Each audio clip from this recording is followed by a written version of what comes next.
Okay, sorry guys, just a call. So we have created.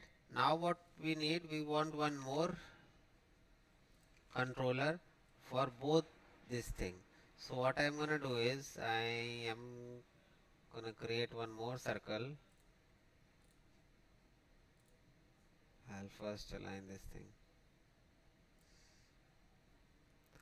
and duplicate this thing like this. Okay, and stretch out.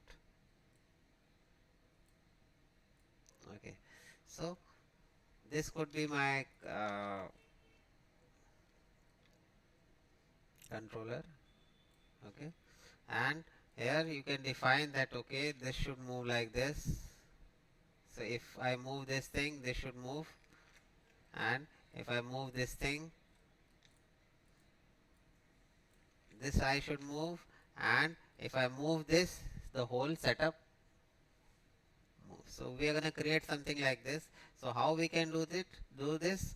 Simply by selecting this and look at constraint again and click over here. It's going to move. So what I'm going to do is I'll click over here, keep initial state. What just happened?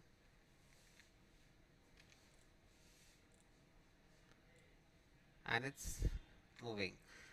I'm going to do this for this also. Look at constant and click. And now keep initial state. So it is switching. So you have to, because this is the state from which we want this thing to look to this.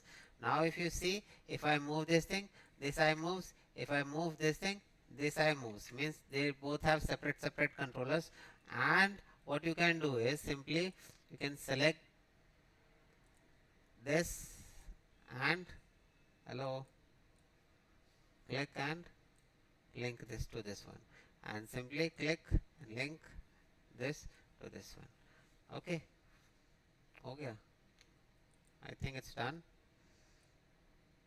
So now you can see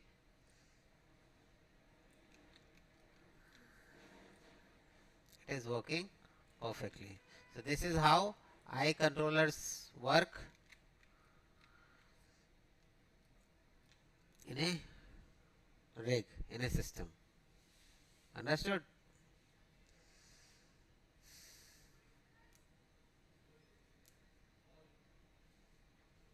You want me to repeat or understood?